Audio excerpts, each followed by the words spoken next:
Dedi Mulyadi, Kepala SDN Sawah Kulon, Kabupaten Purwakarta, Jawa Barat, dinonaktifkan dari jabatannya oleh Dinas Pendidikan, Disdik, Kabupaten Purwakarta.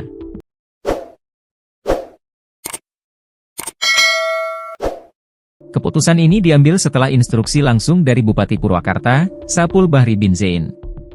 Penonaktifan Dedi Mulyadi terkait dengan kebijakan yang dikeluarkannya, yang mewajibkan siswa mengenakan pakaian lebaran pada hari pertama masuk sekolah setelah libur Idul Fitri.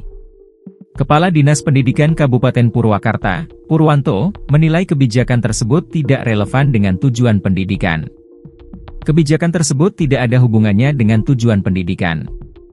Hal-hal seperti ini tidak seharusnya terjadi di sekolah, terutama yang berkaitan dengan kegiatan halal bihalal atau pakaian lebaran, ungkap Purwanto saat dikonfirmasi.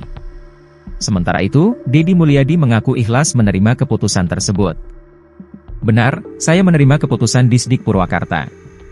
Insya Allah, ini adalah langkah yang baik bagi saya untuk lebih bersyukur, ujar Dedi saat dihubungi via telepon, Selasa, 8 April 2025.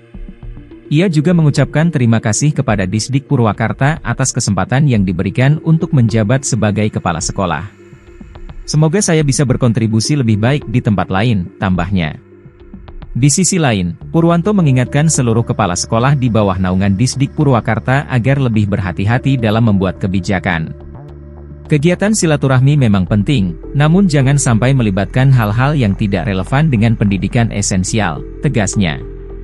Saat ini, posisi Kepala SDN Sawah Kulon diisi oleh Pelaksana Tugas, PLT, sesuai dengan keputusan yang diambil oleh Disdik Purwakarta.